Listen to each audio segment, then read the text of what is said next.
Hello, London. I'm trying to imagine nerdy teenage me thinking of smoke machines and a hype man and techno music to introduce him. And I think he's a little baffled, that young me. Thank you for coming to my Spotlight panel. I am very happy to be back. I was scheduled to come to London in 2020, and something interrupted that year. So it's taken me a little while to get back, but I'm very excited. I love it here. What we're going to do at this panel is, first we'll do a little bit of show and tell. It's very brief show and tell, where I've got some slides, some things to show off. And then we're going to do a Q&A. And then after that, I am going to do a reading for you. Yeah. So this is going to be a fun reading. It is a book I failed to finish, and I'll talk about it when we get there.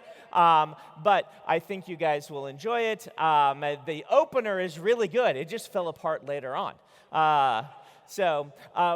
Let's talk about the show and tell a little bit here. So when I started doing these panels, I said to my team, let's try and bring some artwork along or little things like that to show off. It's nothing super huge, but I've got a little list of things to show you guys here. The first is, advanced slide, please. We've got a new book coming out this fall or this winter, The Fires of December. Some of you may have backed it in the crowdfund we did, but if you didn't, Galance is going to be doing an edition here. And we are very excited by this. Tron Nguyen is doing the artwork for us, and so I've brought a few little pieces, just 2 pieces of art to show off from the interior art of this. If you don't know what this book is, I read from it at Nexus this year. So if you want to go watch me, if you haven't had enough of me after 90 minutes of this panel, then you can go watch me read Fires of December. Chapter 2 on is a spoiler for this book, and so I read chapters 1 and 2, and I can't really tell you anything about the book. Don't read any of the copy. Just pick up the book if you're interested in it. But slide advance, please. Just a couple of pieces. Tron has worked really hard on this, and it's interesting. December, the main character, is someone like I had a very distinct visual for in my head. This doesn't happen with every book. Some books I cast actors. Some books I just have like a feel. Some books I have like the visual for who the character is very distinct in my mind, and that was one of these. And so I had to do lots of descriptions for Tron to get it correct, to get December. And then we've got one more piece of art. Advanced slide, please. So Tron's been working hard. We've got a ton of interior art and illustrations for this, so I hope you guys will enjoy this. The next one is, next slide, please. Let's talk about the Skyward adaptation and adaptations in general. This is to head off the questions that I'm sure I'm going to get, so that way you don't have to waste your question on asking this. So let's run through what's going on with adaptations for me. For those who don't know, I made a weird ploy with one of my friends to try and make Mistborn a number of years ago. It's almost 10 years ago now. And while my friend and I were working on that, I took all of my books off the market in Hollywood. I just thought, I want to take some time, reassess, figure out what I'm doing. Early in my career, I would just sell the rights to basically anyone who asked, right? I was like, I'm a new author. You want to give me money? All right, I will take your money. And I got both lucky and unlucky in that none of those ever got made. People often ask, like, Brandon, when you're going to get an adaptation? And I kind of weathered through everything that was happening with streaming and all of these things, and I kept the rights. I didn't, after those early ones, starting about 10 years ago, I just didn't sell anything. I sat on it all, and I wanted to see how things shook out, and I really wanted to see how our crowdfunds went and some of these things. Well, it turns out the crowdfunds went very well, and the secret project thing happened, and then Hollywood came knocking, and about this time I decided I was going to try again. But I had locked up Mistborn and Stormlight with some of these other things I was doing. Maybe 3 years ago, a group called Tomorrow Studio came to me, and they said, hey, we're interested in adapting your stuff. And I said, well, Mistborn and Stormlight, which is what everybody wants, are locked up. And they said, we actually want Skyward. We really like Skyward. We're excited by that. If you haven't read Skyward, it's kind of like Top Gun in space with people who are fighting for their life against aliens. It's Alien Top Gun in space? I guess that's where aliens would be, wouldn't it? But regardless, they came and said, we're really interested in this. Now, Tomorrow Studio had a show coming out in just a few months at that point. It was the One Piece adaptation. And I know a little bit about how particular some of the mangakas are when it comes to their adaptations. And so I thought I would go and I would watch One Piece, and I would see what the creator thought of that. And I was quite impressed with the One Piece adaptation. I think they did an excellent job. I know that the creator, Oda, was really quite... He liked how the adaptation went, so we went and started negotiations. And that was like 3 years ago. These things take forever for us to be able to announce. So we just announced it last week. That is Tomorrow Studio. I picked showrunners. That's Mo and Jed. They were the showrunners for Agents of S.H.I.E.L.D. And we together are working right now on an outline for Tomorrow Studio, where we're going back and forth and figuring out what the pilot is going to look like. And then I plan to write a little bit of that. On Skyward, I'm going to probably let Mo and Jed take the driver's seat on that. I am taking the driver's seat on the Mistborn adaptation.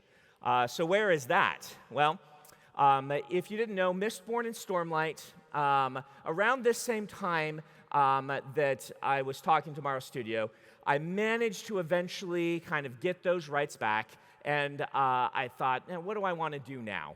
So about a year ago, I took them to Hollywood and did all the pitches with all the places, and I settled on Apple.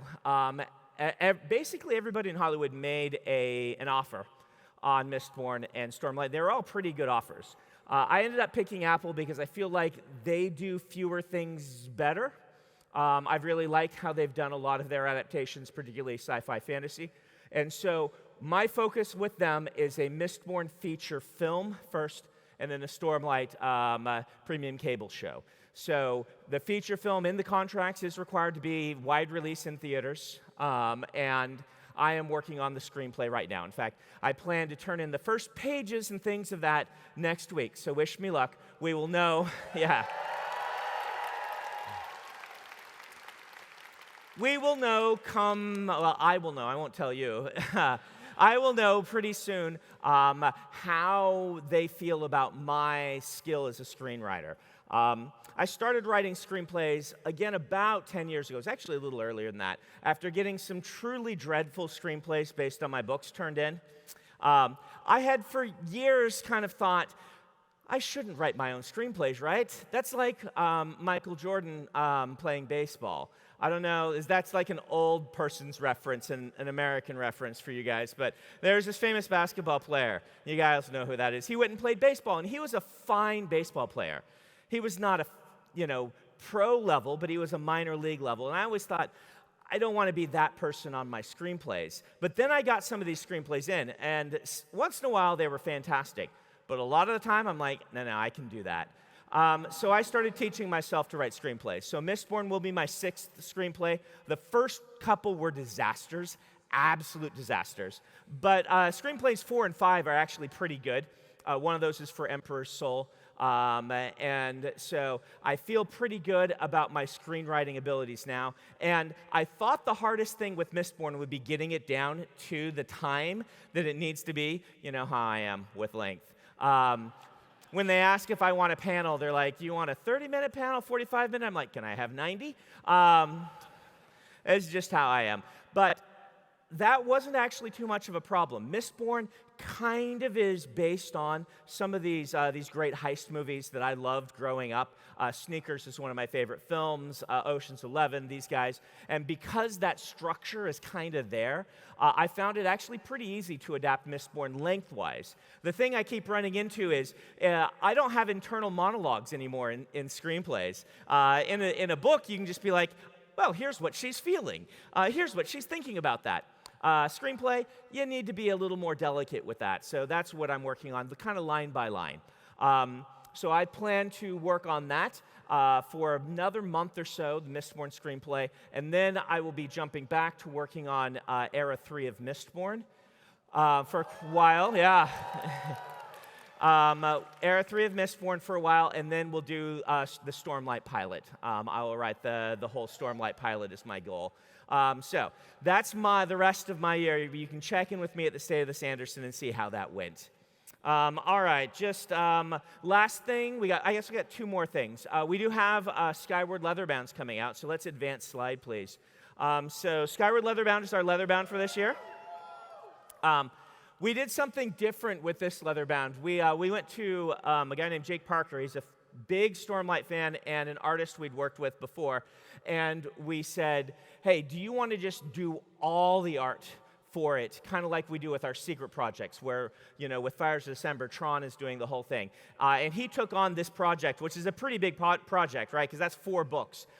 He agreed to do the whole thing. So he is working on this, where all of the 4 books will have continuity through the art design and the sketches. Can we advance slide, please? So I've got, he's redoing all of the maps and all of Ben McSweeney's awesome schematics.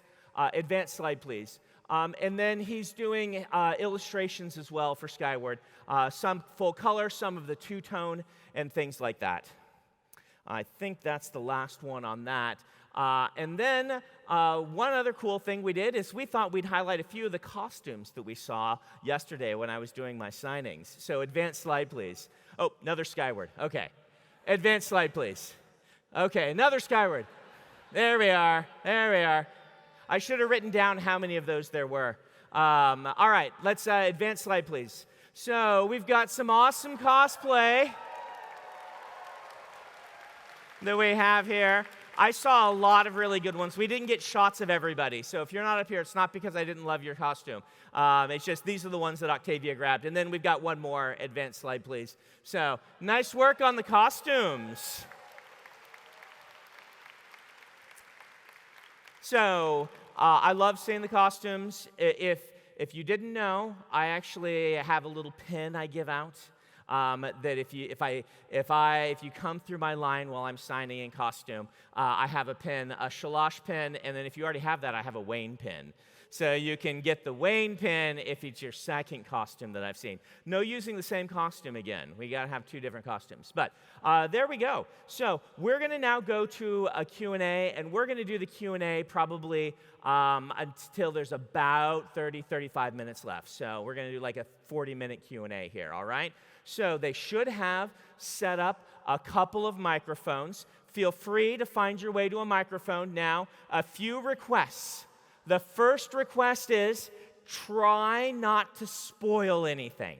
Like if you're talking about something past about the first third of a novel, I'm going to ask you to circumlocute, right? Talk around the spoiler, all right? I might raffo you anyway. If you're unfamiliar with raffo, well, this is a term that Robert Jordan popularized. It means read and find out. Now, I felt bad saying raffo to people. He would do it, he was perhaps more callous than I. He was a soldier, and so he would gleefully raffle people. I am a bit gleeful in my raffos as well, but I had a card printed off. If I raffo you, you get a card. And where's Becky? Becky's got cards for you. So if you get raffoed, then you get this card that you can show. And if you are in costume, I will also, we've got pins for you, all right? So we're going to start here, and we'll bounce back and forth between them. Thank you. It's an honor to be the first one. Yeah. I have a question about fabriers and aromatic metals. Okay. I hope it's not a big spoiler. It popped in my mind reading one of the epigraphs in Rhythm of War when Navani talks about fabrials. I don't know if I can read the epigraph. Yes, but don't take too long. Okay, so read. Give us the cliff that's just notes. one sentence. Yeah. Uh-huh. A pewter cage will cause the spren of your Fabrial to express its attribute in force. A flame spren, for example, will create heat. With all these augmenters, they tend to use stormlight more quickly than other Fabrials. So for me, this suggests that metals in Fabrials work similar for spren as metal works for elementals. Yeah, how about that? Isn't that interesting? Very coincidental, that is. And my question is it true for all 16 metals? And if so, how does a gold cage affect? How does a what cage? Gold. Gold. So the answer is yes, followed by a RAFO. I'm not going to tell you what gold does yet, but I will say that when I was building the Cosmere all those years ago, it's been over 20 years now, one of the things I wanted to do is build themes for just different materials, different metals. I wanted metal in the Cosmere to not just be a Scadrial thing, but to have parallels around all through the Cosmere. Because allomancy came from my love of the idea of alchemy and kind of this little wish that alchemy worked in our world, I wanted to build those parallels. So I did that, and so you can expect that there will be parallels. They won't be exactly one-to-one. You can see with pewter, it's not 100% exactly the same thing. So I'll leave you to speculate on what gold does, but excellent question. And Becky's got a card for you. Thank you for Thank the you. opportunity. All right, over here. Hello there. Hello. So, as an aspiring writer myself, Yes. I would like to know how you manage to switch between such different perspectives and each one dealing with their own mental health problems. And specifically, if you have one character that you struggle more with. Yeah, excellent questions. Excellent questions. So I often say to my students in my lecture series that the grand skill of writing, science fiction and fantasy, but really any sort of writing, is that ability to capture the feel of a person and their viewpoint through the way they see the world. And I recommend that aspiring writers practice this, that you watch for writers that are particularly good at it. George Martin is very, very good at this. The idea that every sentence, every paragraph should express who the character is. So while you're reading that chapter, you're not just reading an encyclopedia entry about that character's life. You are actually seeing through their lives and experiencing their world. That takes practice. It is a lot of practice. I do recommend writing exercises for this. One of my favorites that I learned in college was to have 3 different people ride through the same town and describe things very differently based on their past and who they are, and see if you can just have your descriptions be colored by the character viewpoint. As for characters that are difficult to write, this might surprise you, but Hoyd is probably the most difficult. Hoyd is smarter than I am, at least by certain metrics of intelligence. There's certain ways that he's dumber than most of you. But he is glib, he is quick-witted, he is fast with a taunt or with a pun, and I'm not naturally like that. And one of the nice things is, one way we measure intelligence is by how quickly someone can respond. My old college roommate, Ken Jennings, he would, when you were with Ken, he had a Simpsons quote like that. None of us were surprised when he won Jeopardy so much because, you talk to Ken and he would reference, in one hand, he's like a Simpsons quote, then it would go immediately into a James Joyce quote, and then immediately he would be talking about, 1960s politics in Yugoslavia. I don't think Yugoslavia was existing then, but you know what I mean. This is how he was. Well, you can mimic that in a book. I can take an hour to think up the perfect thing that Hoyd would just snap off in a second. But strangely, the one that people think is most like me is not most like me. Hoyd is really hard to write. Thank you so much. Yeah, my pleasure. Thank you for the question. Hello. Hello. So, in Wind and Truth, the wind refers to time as if they might be an entity, but the word time is the first word in the sentence, so it's not clear if it's a proper noun or not. Yes. Funny that. Assuming it's a RAFO, 2 parts to this. A, is or was time ever an entity of any sort? And B, if so, were they involved in the creation of the Unmade?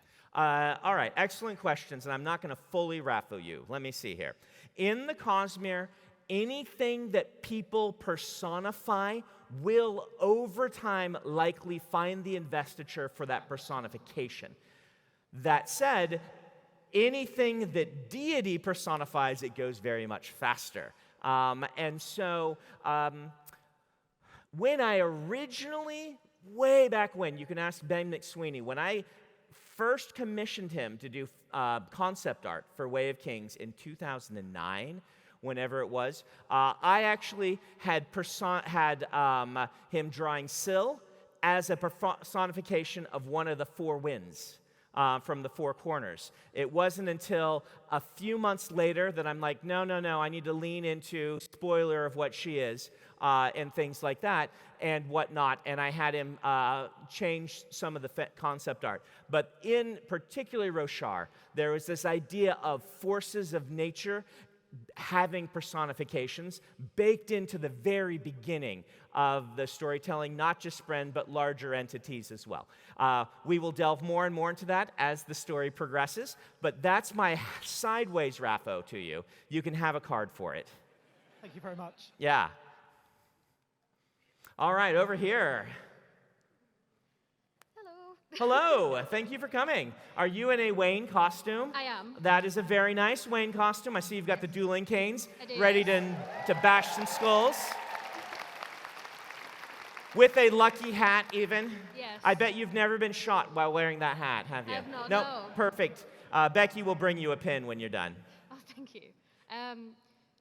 Like a preface to the question, like in the UK, it's very common in schools that we put books on doors of what we've been reading. Okay.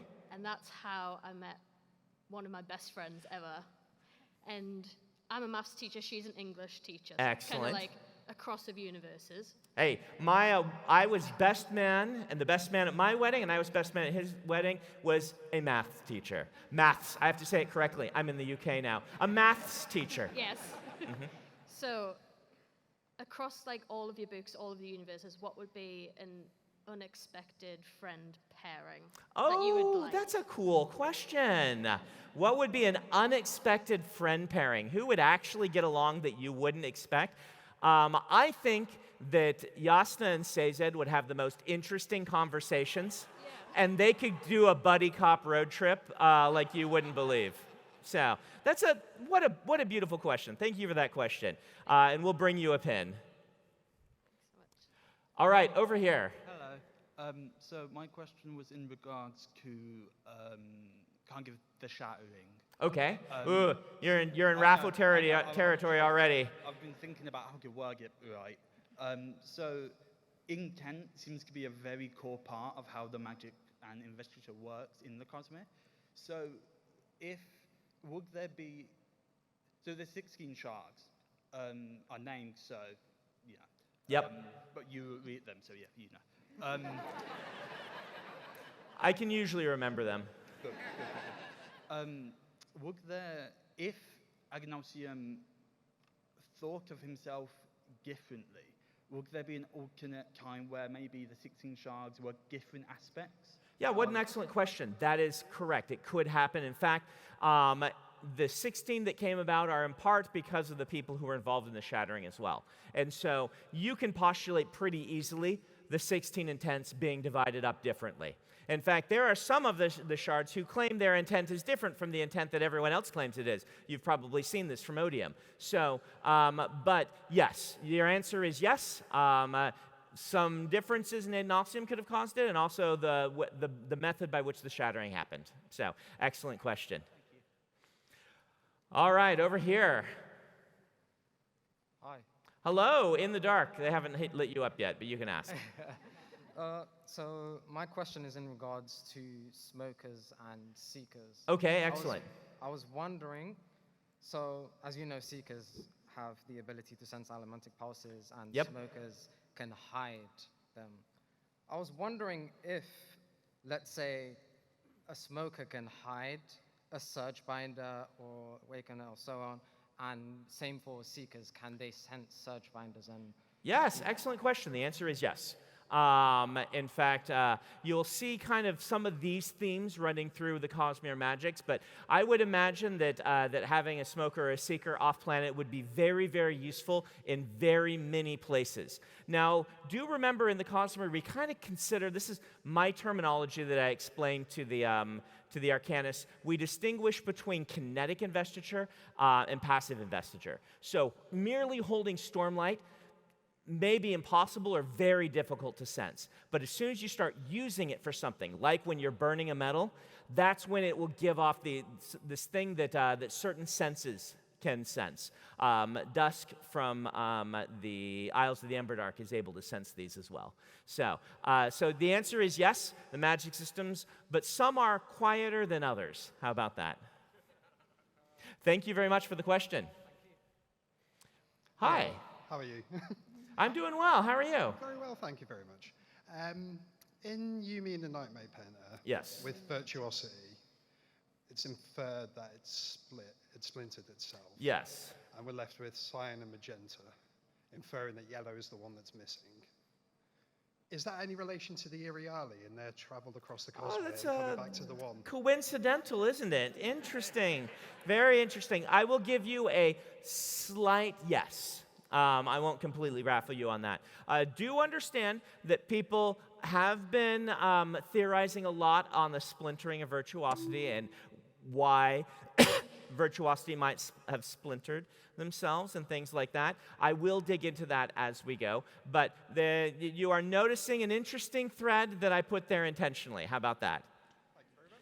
Excellent. I'm going to get my water here as we go over to this very scary Steel Inquisitor, who has an excellent costume. Thank you very much. Yeah.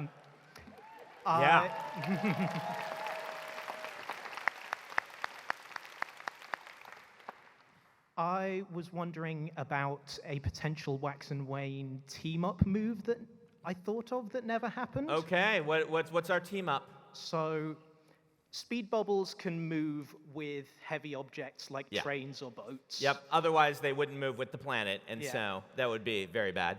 And Wax can make himself incredibly heavy. He can. So, I guess you'd need to include a bit of the ground to be able to move, but could maybe a super heavy Wax move at super speed while piggybacking Wayne? Let's assume they tried it and it was just as embarrassing as you imagine and they didn't quite get it working. Great, thank you. Excellent question. And thank you for Steris as well. Oh, it is my honor and pleasure. Make sure you get a pin. We'll bring one over to you. Oh, right there. Thank you so much. All right, over here. Hello. First, I have to say hi from my friend Helion, who couldn't be here. So It was Helion? Helion. Helium. Well, if this is being recorded, which I believe it is, then they'll be able to see me say hello, and I'm sorry you couldn't make it. I'll let them know.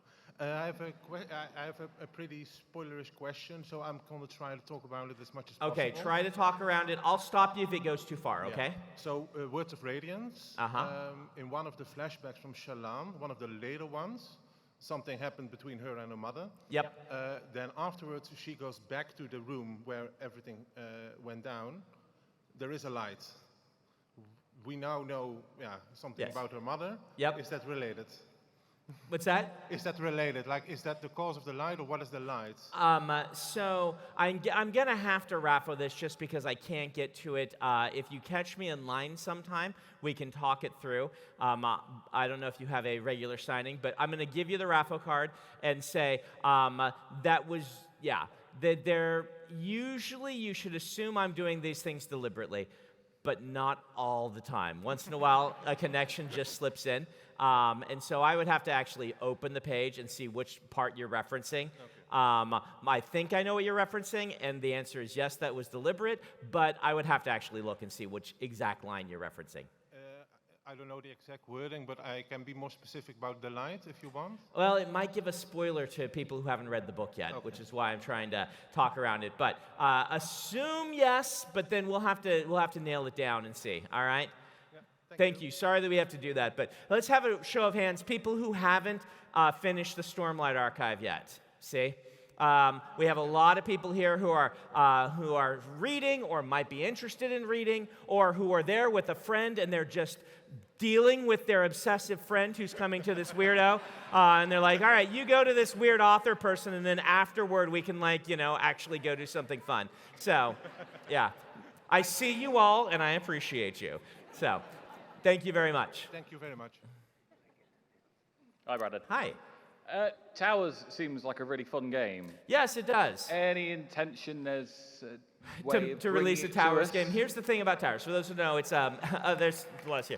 This is a game that I devised in the Stormlight Archive. I didn't come up with the real rules of it. It doesn't actually have to make sense. I just had to have it make metaphoric sense for my purposes through the books. And so while I do know that Brotherwise is considering it, they said, all right, what are the rules? I'm like,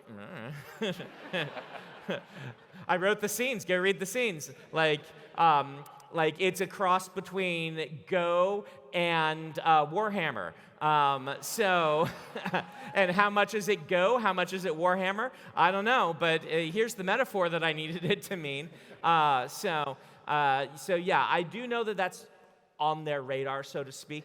Whether they will be able to figure out a way to make it work with what I've come up with, I don't know. But I'll pass along that there's at least someone else who is interested in that happening. And several of you applauded, so yeah. Thank you.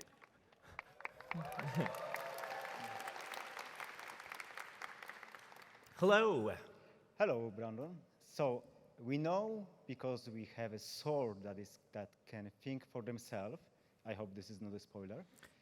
So we can assume that other items can also take this property. Yeah, like sticks. They're quite good at it. Yeah?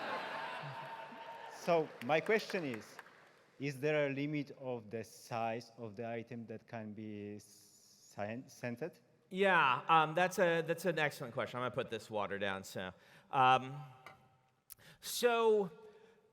I'm kind of running a little bit on vibes, right? When I work on this, and my in-universe excuse is how much investiture is there? How much do people think about it? Have people personified this item? I'm going with there are various beliefs around the world that all have in their belief systems the idea that every bit of matter does have some sentience to it, and I'm leaning into that, obviously, in the Cosmere. Does that mean that a soul atom of something could become sentient in the Cosmere?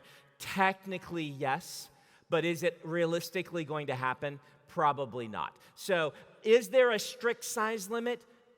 I mean, are people talking about it? Is there a concept of this thing being self-aware? Does it have access to the investiture? Does an accident happen and it becomes self-aware? I would say I am not limiting myself, but I try to use some basic common sense as those things go. As common sense, as odd it is to try to apply that to a magic system that doesn't exist in a world that never existed. So you went to the small side. Is there a limit for the big side? Is there a limit on the big side? Planet, for example. Yeah, I mean, we have kind of implied already that planets do see themselves as sentient in the Cosmere. And so, larger than a planet, I would say, again, common sense says unlikely that the Cosmere itself, but not impossible. Thank you. Mm-hmm. All right, over here. Hello. Hello. So first I wanted to say, I feel like Stormlight is like therapy disguised as fantasy, and I really like that, and I appreciate you for that. I wanted to ask if Preservation preserved rock, and is he coming back on the next part of the story? Okay, one more time. The accent was that. If Preservation preserved rock, and if he's coming back on the second part of the story. So if Preservation preserved rock? Yeah. Okay. So I'm going to have to Raffo. We've got a whole rock novella at some point. Okay. I do want to write it. I got a lot of things on my list. But I will eventually write Horn Eater. We'll just have to see what happened. But, preservation is on a different planet, so, we'll see what happens there. All right? Yeah. So, Raffo, to you. Now we get to see the gorgeous dresses. Yes. Thank you. Are these costumes I should recognize? This is Shannon. Okay, that would have been my guess. So, they look very nice. Thank you. Hi, Brandon. Hi. Thanks for introducing these to me in Nexus. The little, the banners. Yeah. Yeah, I first discovered them. They really love them at Jordan Con. And you will find people that just have so many of them, they trail behind them. They go all the way down to the floor and then, miles behind them. Yeah, I was there and I had the smoky bin. Excellent, excellent. Okay, my question is about the Mistborn movie. Okay.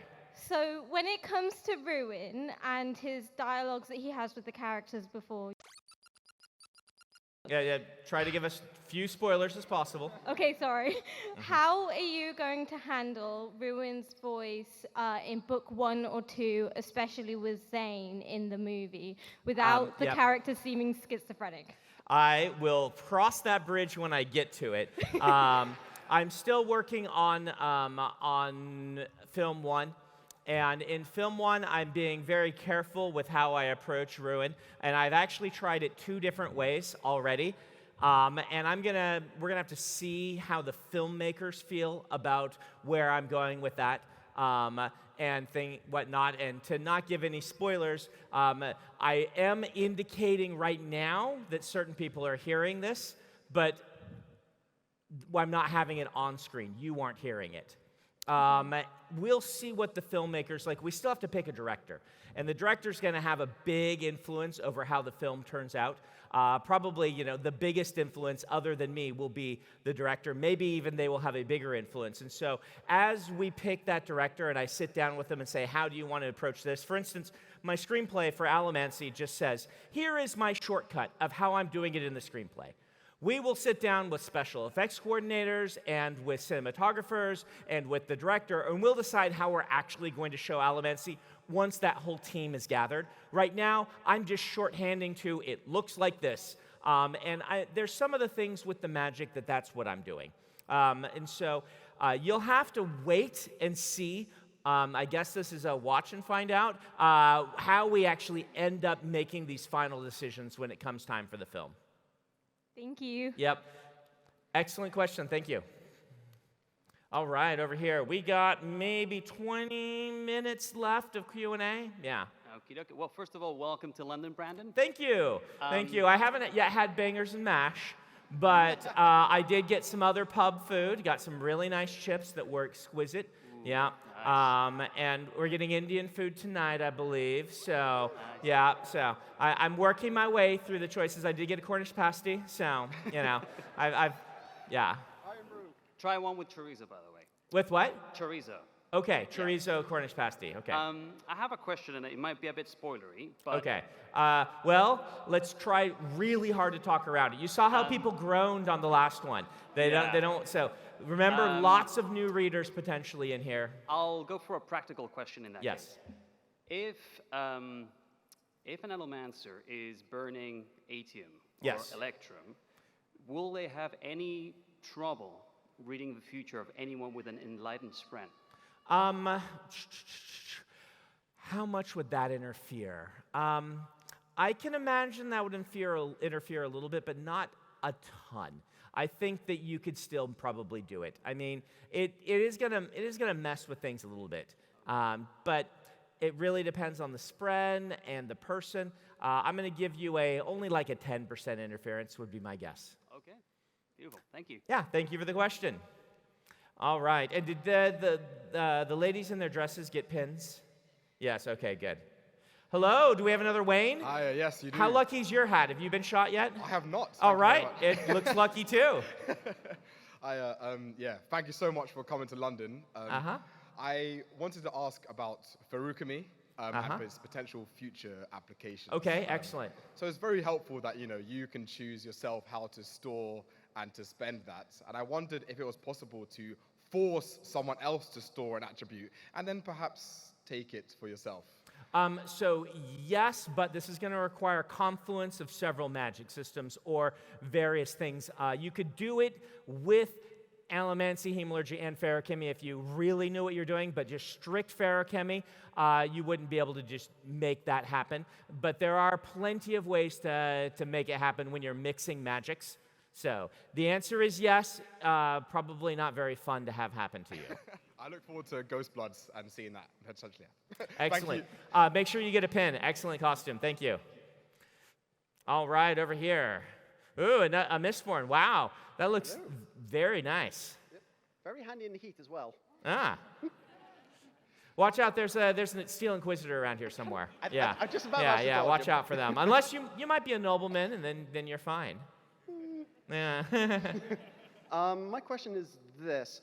We've seen how gold acts when someone's just burning it normally. Yes. But we've not seen anyone do anything with flaring or with the bonus metals to make it bigger boom. Would that have the same effect as a Truthseeker? Since we've seen someone on Roshar like to dress themselves in gold to get blamed for future visions. So yes, you are theorizing in the correct direction. That is what you should assume that I'm implying with kind of some of the crossover between the similar principles that the magic systems are working on. So good question. Your answer is yes. And you get a pin. All right. About 15 minutes left. Hello. Thank you for coming in Europe in general. My pleasure. My question is, could you pierce a Spren with a hemalurgic spike? And if you do that, would that get you powers of Knight's Radiant when using the spike? You are an awful person. No. Arcanists are not awful people for asking important questions. The answer is yes, you could spike a Spren. Would you get the exact powers? It depends on how you use the spike and where it's placed, but it is theoretically possible. Thank you so much. Awful people who would try that, but yes, you can do that. Hello. Hello. Since you're currently working on the adaptations, I was just wondering, what's your favorite thing about books as a storytelling medium compared to film and TV shows and vice versa? Yeah, this is a wonderful question. Why do I like books? I love all forms of storytelling, right? I consider myself a film buff, though not like the actual Hollywood film buffs. They've watched all the classic movies, but I like a good movie. I grew up in the 80s. I the first generation that had real special effects, right? I do love a film, but there is something the books can do that films can't. And I like to say books are participatory, right? I don't actually finish a novel. I put all the words on the page, I put the descriptions in place, yet when you pick it up, you imagine it slightly differently from every other person who reads that book. And in fact, you have line item veto. If you decide a character looks a different way, then your vision of them for your version of the book is correct and accurate. It's why when people say, how do you pronounce the character names? I can say, well, I'll tell you how I can pronounce them, but there's no canonical way you can decide that the K is silent in Kelsier. Elsier? I say Kelsier wrong. They say Kelsier. I say Kelsier. I'm American, and we have odd ways of pronouncing things. And so when you pick up that book, I've maybe done 80% of the work, and then you add to it. You finish it. And I love that part of the art. I love that you get to be part of this. I love that in that, a book is kind of the only mass medium of storytelling where you just get to change whatever you want. It's similar to video games in that you have choices you can make, but here you get to do what you want. There are books that I've read that I'm like, nah, I'm revising that just happened. I'm ignoring this section and things like that. And I believe that's a feature of books. I believe that it's also really cool. I love that books are generally one or two authors' visions for a piece of art brought to you that you can experience. It means sometimes that books have a few more, quirks to them, individual quirks, both good and bad, but they aren't story by committee. And when a film is working, that committee creates something incredible. Don't get me wrong. But I feel something more personal from a lot of books I read. I feel a connection to the author when I'm reading them in ways that doesn't work for a film or for television, because that's a huge collaborative effort. This is one person sits down and tells you a story. And so I think that obviously there's plenty of room for all different types of storytelling mediums, but I don't think the book is ever going anywhere for those reasons. I think they offer something that no other medium can. Thank you for such an excellent question. Thank you. You got Professor Sanderson pontificating for a few minutes on that one. All right, we're just under 10 minutes. So just warning you at the back of the line, sorry in advance. You mentioned earlier that you have some actors in mind for your characters. Yeah. Could you give any examples without giving people the wrong impression? impression? Yeah. So actors that I've cast, who have I cast? So when I first imagined Hoyd, very first, early on, before I even wrote the first Cosmere novel, when I was writing short stories, it was a young Paul Bettany. That was my very first Hoyd. Knight's Tale really reinforced that, right? Paul Bettany, I'm like, that sort of thing. Are there other ones that they always pop up here and there, and I'm like, oh yeah, that's the thing. But there's one of them for you. What are some of the? I keep going to ones that I never finished that are cast as certain actors and things like that. But if another one comes up, I'll say it here. But young Paul Bettany, that was my first Hoyd. All right, thanks. Mm-hmm. Oh, hi, Kaladin. Hey, Bridge 4. Hi, welcome to London. So my question is about the new adaptations that are coming up. Yes. I was extremely excited, as is probably everyone here. And I'm assuming that there's going to be some creatives in the room as well? Yeah? So I myself am training to be a stuntman. Oh, cool. So I'm wondering how I might be able to get involved with bringing some of these to life. No, I get asked this a lot. And so for decades, I've been asked this. And my response is generally, I have no idea how this happens, but I'm going to do my best to let people know when there are casting decisions to be made. Now, some things I've come to learn is that a lot of the key roles are cast before any other casting decisions are made, and there generally aren't open casting calls for some of them, right? I doubt there'll be an open casting call for Vin. There certainly won't be for Kelsier, right? Kelsier, there'll be a few people that will approach and be like, hey, are you interested in those sorts of things? But I'm going to try to do whatever I can to announce when things are getting made and stuff like that. Maybe we'll be in London. I don't know where we will be when we're filming, but it's possible we'll be in London. They film London films a lot of things. So if possible, I'll get them posted online when I know. You're not the first person to ask this. It's good to reinforce it to me, all right? Thank you. And get your pin, all right? Thank you. Thank you. Hey. Hello. Well, first of all, I genuinely thank you for all the words that you gifted us. It's my pleasure and my honor. And my question is related to the Heralds. So we know that the Heralds, they have their own mental issues, and these are kind of the opposite of what they were herald of, or not always, but yeah. So my question is, Lys, the assassin that Yasna talks to in the prologue of Word of Radiance, is an herald, and maybe she's the herald of healing since she's an assassin. Rafa. I tried. Yeah. I'm going to give you a raffle on the. I think you're going the wrong direction on her, but you should keep theorizing about her. All right. So you can get a raffle card, but you got to veer to a different path. Okay. Thank you. Mm-hmm. Hi. Hello. So for the Mistborn adaptations, yes. What is your vision for the score? Will it be original, like Arcane, or use existing music? And if you could have any band or artist record the score, who would it be? I mean, John Williams, right? But For Mistborn, I've really been, I love the classic sort of scores, the classic orchestral scores, and I feel like they match a fantasy film. People like James Horner and things like this, like they just do such a good job. Alan Silvestri does really good work. I don't know that I will end up picking this person.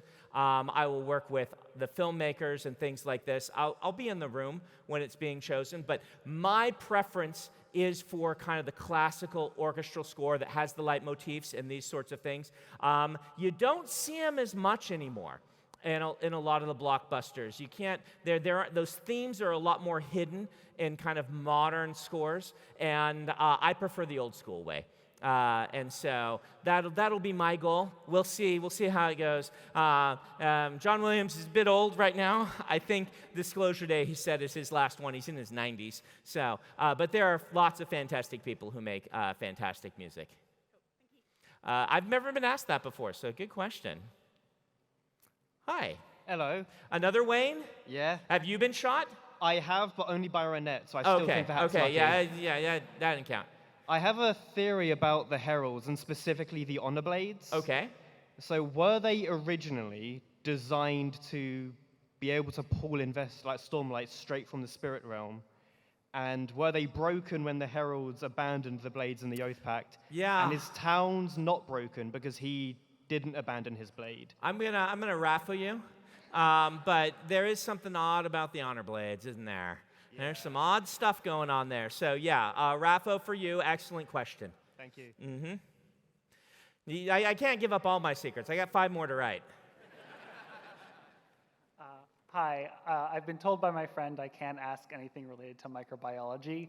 So instead, I have a separate question. So when it comes to the shards, when a different person takes up the shards, it was established that the rhythm of said shard changes. What I'm wondering is, does this imply that everybody has their own specific rhythm? And if so, is that necessary for something like making a cognitive shadow, or what happened in, sorry, I'm forgetting the name, the stamp. Yeah. Is that, or like, for instance, like making a copy of somebody, is that related? So yes, your blanket answer is yes. Everyone will have their own song, their own rhythm, their own tone. But with an individual, it's very quiet compared to that of a shard or a planet or things like that. But yes, they do exist, and that is very deeply related to both soul casting and forging. Thank you. Excellent question. All right, I got 3 minutes left, so I think I'm going to do one more on each side. So I'm sorry to those behind, but wow, that was a big, long line. We could be here all day, and I'm sure you'd like that, but I would run out of energy very quickly, and I still have to get to my signing. So we're going to do these 2 questions, and then I am going to do the reading. Kia ora from New Zealand. Hello. And, I'm glad I got to ask my question. Ooh, it's always nice to meet a Hobbit and or a Numenorian. And I know we both have a strong connection to Polynesia through your love of Hawaii and other areas. So as someone from that part of the world, and I've noticed many of the themes in your books relate to colonization and migration. And as someone growing up in New Zealand, you maybe at some point realize that you're not necessarily the original people of the land, and that you may not have always been on the right side of history. We notice that in America sometimes, too. So yes, obviously that is impactful in certain unnamed books and plots. So I was wondering if you could just speak a little bit about how that influences you and your writing. Yeah, I mean, this is a bigger topic than I think a Comic Con style question can really dig into. It is a thing I think about. It's a thing I think about a lot. I think about a lot of things, obviously, but I think about just like the heritage that we have and what we can learn from it, how we can do better, what good things we can learn from our heritage, what things maybe we should learn as counterexamples. I don't go into my books necessarily trying to answer these questions. That's why I had Hoyd deliver his famous line about asking questions, because I ask these questions as I'm writing. And one of my goals, though, is to not make things worse. Don't let my books make things worse. And so I use that as kind of a guiding principle, try to make things better. But, you know, I'm not looking to preach. I'm just looking to explore. Thank you. It means a lot. Mm-hmm. Maybe poor choice of words with explore regarding colonization. All right, Shalon. Hello, yes. No, do you have a say? Are you in costume? I am. Yep, Yes. there you are. I just had to look at the safe hand. Yep. No worries. So make sure you get a pin. Ooh, yeah, will do. It's a lot of pressure being last. I want to say that I've been reading your books for 15 years, and over that time, there have been many, many character arcs from beginning to end. So I wanted to ask you, which character's growth are you most proud of, and without spoilers, if you can tell us why. Which character's growth am I most proud of? Boy, that's really a tough one. I mean, I'm probably going to settle on Dalinar. Dalinar was maybe... it's hard to say like who my first character was, right? But I do have writing from when I was 16 and trying my first novel that has both Hoid and Dalinar in it, right? And I often look at Dalinar as my first character. He's definitely the first character I can remember. And I wrote like multiple books with Dalinar before I arrived at the version of Way of Kings that you guys read. And he's a character that was very compelling, and I kept coming back to. And it almost feels like it's like I had to grow up in order to get Dalinar right, if that makes sense. He's grown with me as a character across my 50 years of life, and I'm most proud of just being able to do justice to this idea I had when I was 15 years old. So I'm going to say Dalinar for you. Okay, thank you very much. Thank you.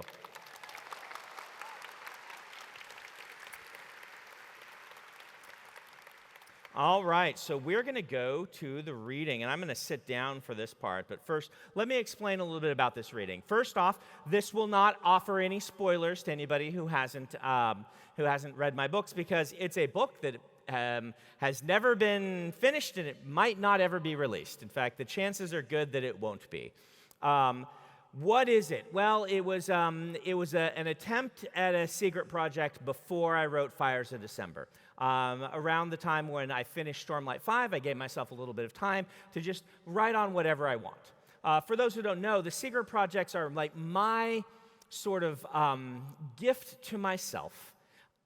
I often give myself just a little bit of time to write on whatever I want so that I can balance all the deadlines and expectations with stories that don't have any deadlines or expectations on them. And this juggling lets me both do the big series that I'm really very passionate about, but not get burned out on them.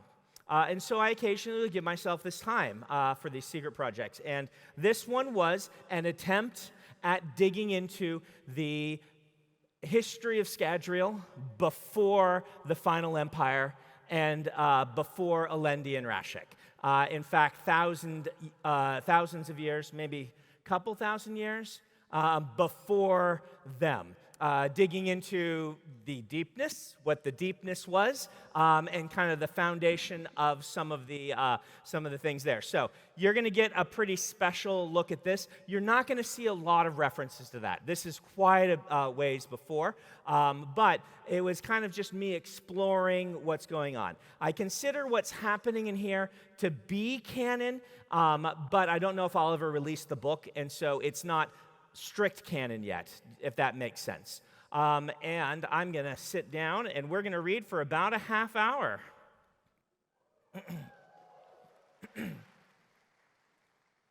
And I apologize in advance to the sign language interpreters for the weird fantasy words. The heritage sword is not magical. My mother explained this to me one evening after I snuggled into a fortification of blankets beside the hearth, well stocked in my cushioned castle with provisions of warm cider and crunch bread. We stayed up long into the night, into the hours when the dead walked outside our walls, so late that even the fluttering light of the coals seemed sleepy. I was a boy, yet not yet a teen, determined to stay up, to not even yawn, to hear one more story via the heritage voice. I yearned not to sleep away this night, for I worried each day when I awoke that it would be time to move on again and leave another home behind. That night, my mother held up my pendant, letting the small replica sword catch the warm glow of fire's sputtering final breaths.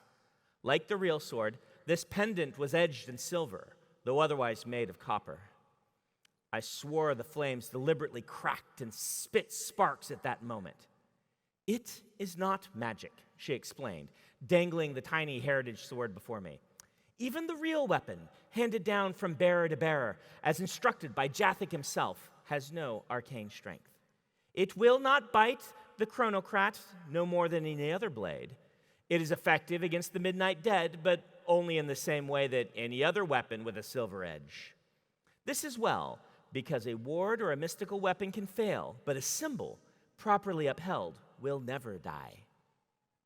I asked to see the real weapon anyway, and that was the night when she let me hold it for the first time. I set blankets to droop around me and emerged, standing before her as she pulled the blade from its old, worn sheath. Old, like the mountains. Worn, like a good pair of boots broken in. The blade itself seemed to have known no years, so silvery and beautiful was its luster. Like most swords created for fighting the dead, perhaps a quarter-inch was silver, just the sharpened edge. The rest was of other metals, in this case bronze, like other swords from the olden days before the coming of iron. A sword for a time when the four peoples had lived at the foot of Mount Dominant and respected one another. She set it before me, and I touched the grip with one finger, feeling the rough sharkskin before finding my courage and seizing it to hold it aloft. Age 11, I believe I was, though years were difficult to track as our travels sometimes played havoc with seasons. I clutched the hilt tightly at first, for despite her warnings, I had expected a jolt of power and braced myself for such. I had never held a weapon before that day. Oh, an axe can be one, so can a knife. So can a rock or a kitchen spoon, for that matter. I had never held a weapon before that day, and known it as one. I will have the sword again. Well, we have the sword again, I whispered. Surely our curse will lift. Surely this will redeem us. It will not, my wise mother replied, for weapons do not redeem Landreth, not even this one. I did not need to prompt for more, as I knew what she would say. As actions had condemned our ancestors, only actions could redeem our future. I presented the sword toward the sky, toward the night, toward my future as the coals finally slept, their glow fading. Outside, the midnight dead hissed, and though the room grew dark, I felt stronger with weapon in hand. I understood then. The heritage sword is not magical, but I could feel magical holding it. I would carry that same reverence for this weapon all my days, especially when I finally inherited the blade myself and fully accepted my destiny. I would be its bearer for 15 years before deciding to bury it. Chapter 1. Landreth was 33 when he emerged from the past and finally saw Mount Dominant in its glory. He had anticipated the awesome height, for every story mentioned that feature. What they had not fully captured was the mountain's perfection, the curved lower slopes sweeping up to the lofts, the banded ring of forest giving way to open stone, and the shelf containing the great city of Eratria, whose buildings could not be made out, but which were said to be golden. Markedly, the mountain went jagged at the top, giving character and distinctiveness to the tip. It was as big as he'd imagined, but somehow still more grand. If a painter were to try to capture in art the essence of the perfect mountain, he would fail, unless he visited Dominant and thus possessed in his mind this example. Several nearby peaks, huddling behind it, might have appeared regal in other company. Here, with their lord rising fully twice the height of their stretched-out reaches, they seemed children before the adult. A great highland plain led up to the mountain's base. It seemed perfectly flat, though Landreth knew this to be optical illusion. His mind trying to grasp the size of the mountain flattened all before it by comparison, but he was further from the peak than he seemed. It would take days of walking to reach it. Were he able to enact that stage of his plan? Eager as he kept moving, after all this time he was finally getting close, he found he could not yet budge. Now, without standing to take in the mountain, to try to understand it, to acknowledge it. Here, Dominant was king, all others were subjects. He would conquer it nonetheless, for atop that jagged tip lay his destiny. Landreth spent the next few nights avoiding the roads, even though they, like all in these lands, were lined with way stops for travelers to shelter at night. He had his own methods of repelling the midnight dead, a specific variety of flower he had pressed and dried, which he could now hang at the front and back of his tent. That, and wax for his ears to ignore their whispers. On the third day, he found that his intel was good, and he had arrived in time, for the city had not yet fallen. Blessing his decision to push hard even when it had stormed a few weeks back, he set a small camp among the trees upon a hillside. As he'd anticipated, the land of these famous highland plains was actually quite hilly. From there, he surveyed the military besieging the small city of Caldweth. The wall is recently rebuilt, he thought, noting portions of white stone among the gray. Well, partially. The people of Caldweth had not finished in time. Great sections of the ancient fortification still bore gaps. The military on the plain wasn't terribly large, perhaps 5,000 men. He had received word that it was marching on this city in defiance of previous agreements. 5,000 soldiers wasn't many in the scale of nations, and evidently the people of Caldweth thought it small enough force that they could handle it, for they flew their own flag still. Though they were undoubtedly wrong and would be crushed without help, he admired their determination. The army outside flew the charcoal upon black with the white outline of a mountain peak, the old symbol of the Eretrian army, and they had finished building siege equipment. Simple fare was all they'd need against these low 10-foot walls, poorly repaired, battering rams and siege mantlets, rolling shields to protect advancing troops. Battle soon, he thought, maybe tomorrow, depending if the invaders wished to make an example. His gut said they would, though invaders was probably a strong term for the Eretrian army. This was their land on the maps, even if the ageless hadn't enforced his rule in decades. Good camp design, he noted, writing his thoughts in his journal. The invading military had built a solid squared fence, only waist-high. That wasn't meant to deter an enemy military, but lines could be used to influence the Midnight Dead should they attack. In this case, each fence slanted inward toward a central point, meaning the camp wasn't a genuine square, but more a flat, eight-sided star. Such simple procedures wouldn't control the dead entirely, but it could sometimes herd them a little. With a circular camp, you never knew where they'd attack. Same with straight walls. With angles, sometimes you could turn them inward toward that bowing section, concentrate them there. That wouldn't make them less savage, but in any battle, control was an excellent herald of victory. Landris shifted the heritage sword, sheathed upon his back, and scooted backward further into the trees before rising. He rested a hand on the pommel of the actual battle sword at his side and whispered an apology to his mother's spirit before settling into his camp. She would not like to know that he had come here at last, with a sword at his side, no less. They affixed the same pressed flower awards on the tent as the nights before. This time, as the sun set and evening threatened, he built a small fire for light in front of his tent and left the flaps drawn open. If his own years as a soldier had taught him one thing, it was that bravery was not an innate attribute. It was a skill, like any other, and you needed to maintain it. He stayed up until the dead emerged, and despite their common name, they formed before midnight itself arrived. As soon as the last remnants of twilight darkened and the gloam melted away, a second darkness came upon the land. This black smoke, dubbed the murk, obscured cloud and star. Smoky figures, at times indistinct, formed from this smoke. Others felt more solid, and his little fire let him make out their clean black skulls with pits for eyes, no light able to penetrate within. They bled smoke that mixed with the murk and would crouch upon bone limbs within it, half-shrouded, watching him, but unable to draw close for his wards. Their jaws didn't move when they whispered. As a child, his mother had prevented him from looking out at night, so he'd imagined the Midnight Dead as rotting corpses, but these lacked any hint of flesh. He didn't even think they were genuine bone. They were creations directly of the murk, though his mother's story songs indicated they bore the souls of the dead. Some dead, the angry dead.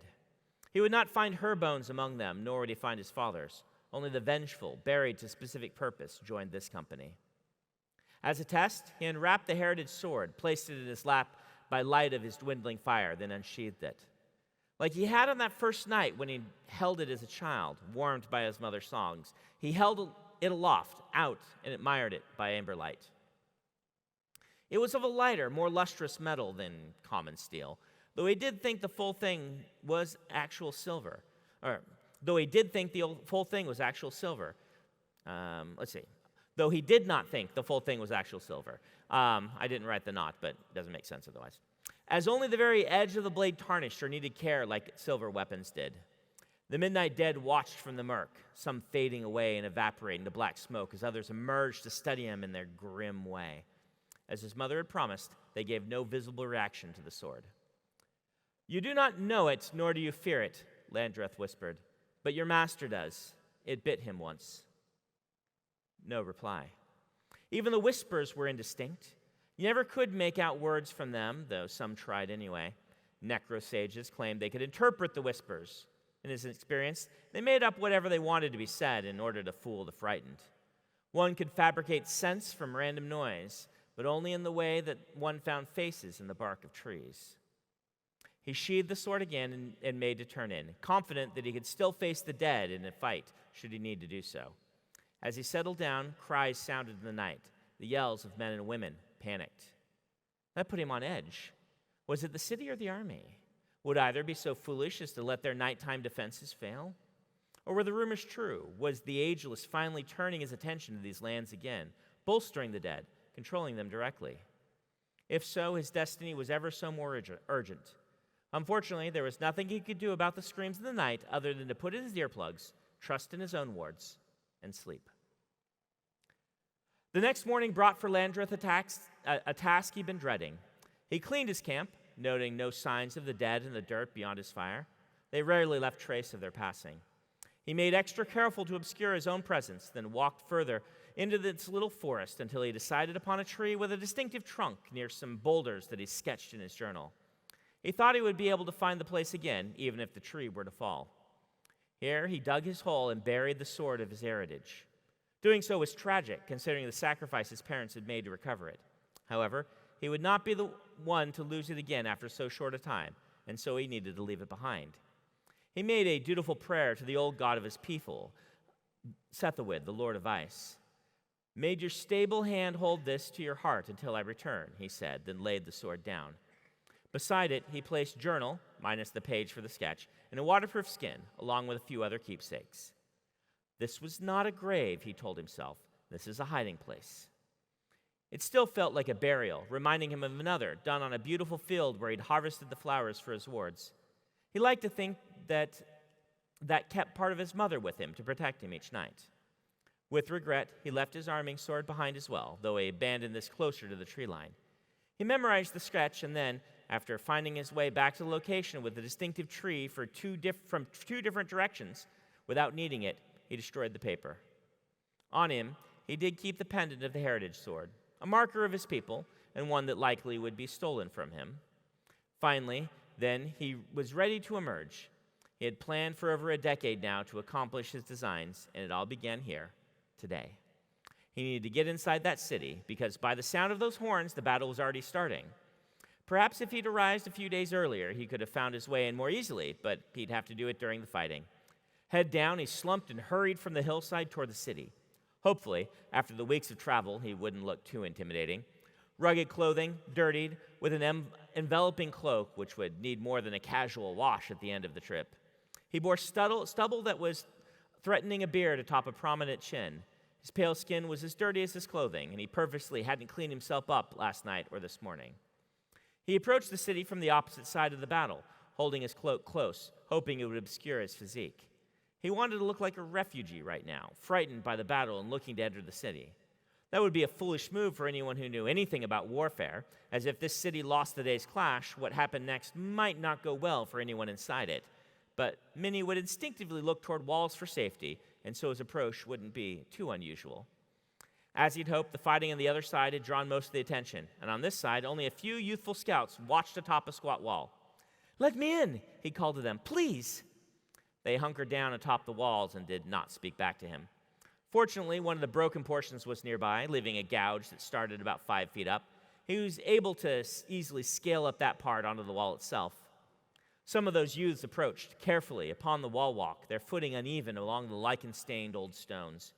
Landreth held up hands to the sides, showing beneath his cloak that there was no sword. "I'm unarmed and merely a traveler, please." A set of horns from the other way drew all of their attention, and from his vantage, Landreth could see an odd sight. that had been secured to him by the town during his approach. Much of the fighting was outside the walls. "What's this?" he asked. "Why are your men so foolish as to leave their fortification?" Coldest fears, he swore slothfully in his mind. The city might fall too quickly for his plan to even work. An older man with a paunch and a peg leg pushed in among the youths. This newcomer looked Landreth up and down and, spotting the heritage sword pendant in his neck, spit to the side. "Gwit, we don't want your kind here." "Are you certain?" Landreth said, hands still held unthreateningly to the sides. "It seems you could use my services." "Pay a gwit and they never leave," the man said. Then his eyes flickered to the sounds of battle. "You have a sword?" "By tradition, I must be given one." It was the way of his people, ever seen as mercenaries since their failure long ago. They could carry no sword on their own, tradition held, until they were redeemed, or unless they were employed and given a weapon to fight as part of the terms to be surrendered when the contract ran out. Many of his people sidestepped the prohibitions, himself included, in the name of self-defense, but overtly following the ways generally worked as protection. People let the Gwaithiatel into their cities, thinking they couldn't do any real harm so long as they were unarmed.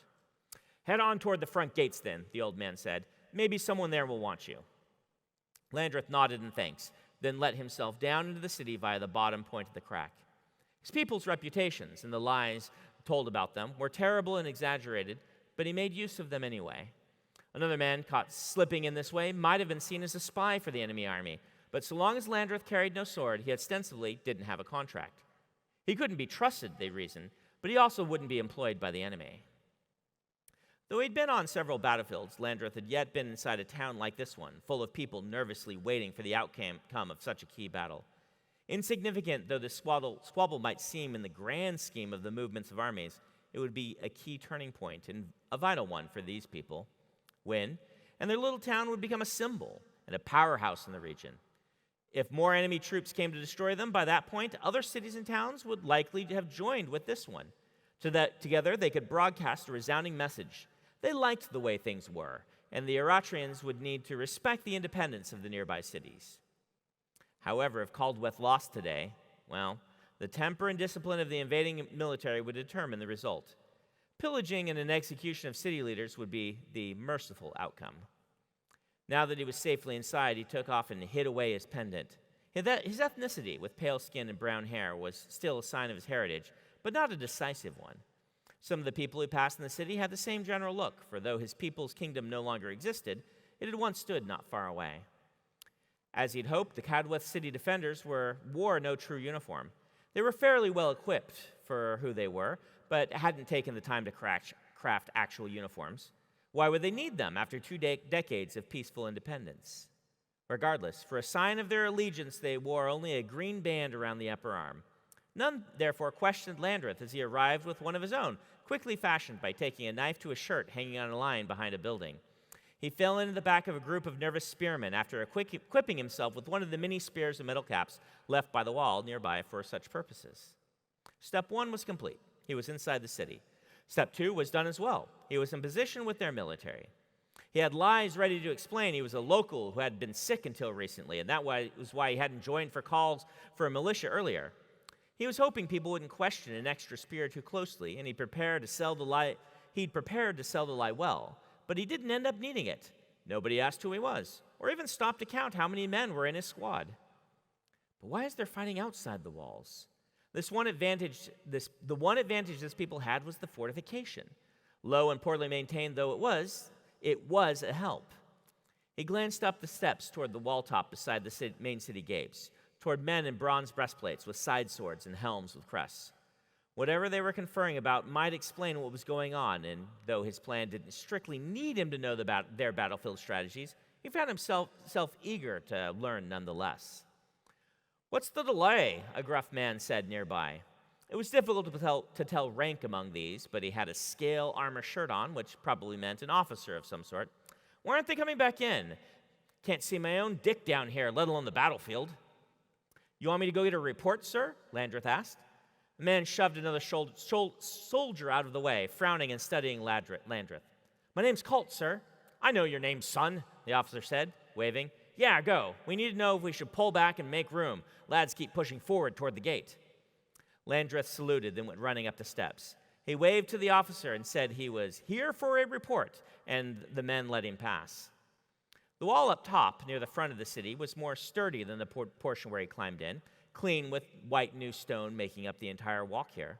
The high officers watched with clear horror as outside the bulk of their army, some 2,000 men, was being absolutely demolished. The Eritrean force of golden armor and charcoal flags bearing the sign of the peak had 6 solid battle blocks, mandible formation with 3 lines of soldiers each. They'd surrounded the city's forces and were systematically ripping them apart.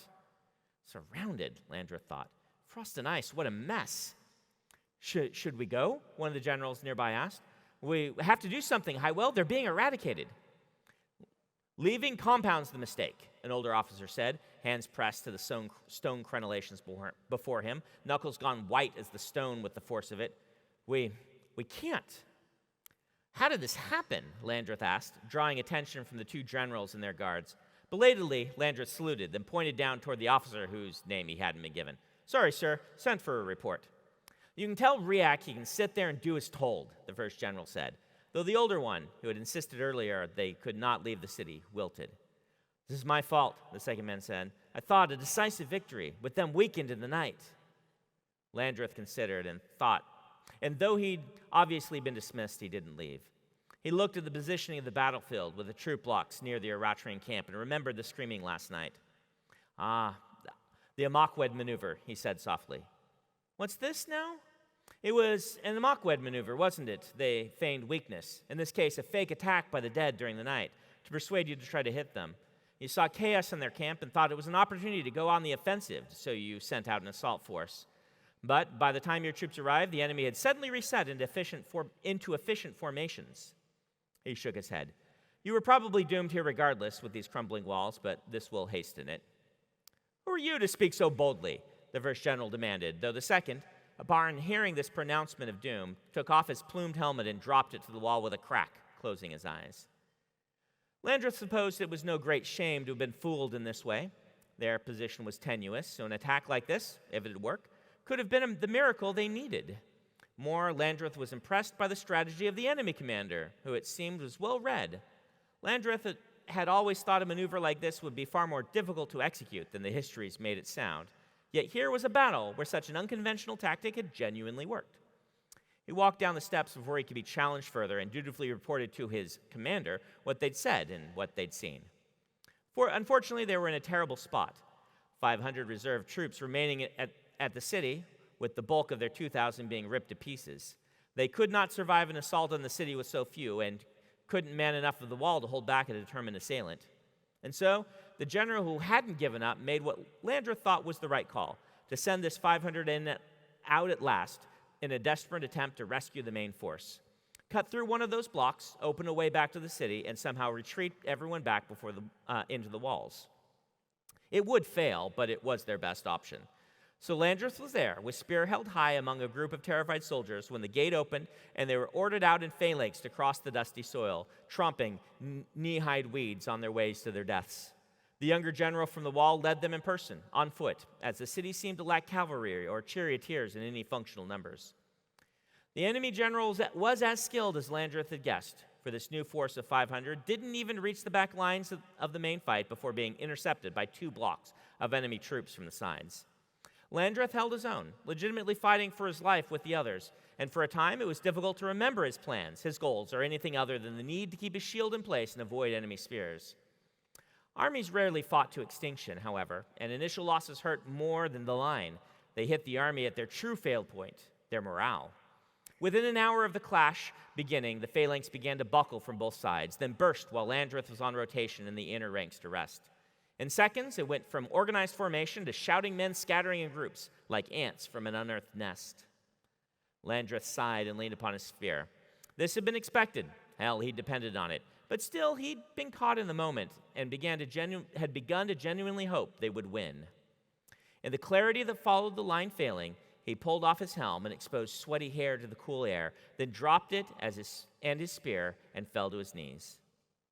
Perhaps another man might have saved them, he thought. Perhaps another man would have wanted to do so. For his race to get here in time, after hearing about the military preparations on the outside of the region, hadn't been to help the people of Caldweth. He had come all this way, pushing through storm and into the lands where the dead were strongest, not to bring salvation to the people who were failing to Aratrian aggression. He had come because he needed to get to the foothills of the mountain where the Aratrian military trained, a place highly defended, hostile to outsiders, and where Landreth's people were specifically forbidden. The Aratrians didn't take recruits to that core base so close to the slopes of the Holy Mountain where the Ageless ruled, but they did take prisoners captured on the battlefield. We'll stop there. So what happened? Why didn't I finish the book? This happens now and then. It happens to the secret projects more often because I tend to write them just kind of a little bit more by gut, a little less outlining, a little more feeling my way through. In part, the goal of this was to get onto paper some of the histories of Scadrial that I had always imagined. And as the book progressed, I found that it just wasn't feeling good enough. Maybe I'll eventually figure out why, but it felt like it was going to come out like a 6, and I don't want to be releasing 6s. And so I got a decent way in, but not hugely way in, where I just said, you know what, this isn't working. I'm going to put it aside now, and that's when I wrote Fires of December, which did work. That's my first little sneak peek for you guys. We will try to post that chapter online somewhere if you guys want to read it, maybe in a mailing list or on my blog or something like that. But thank you so much for coming. We're going to end this with a little picture, if my publicist here. Here's Octavia. All right. Thank you so much, London, for having me. I'm going to go sign some books. Hopefully I'll see a bunch of you there, and I hope to be back very soon.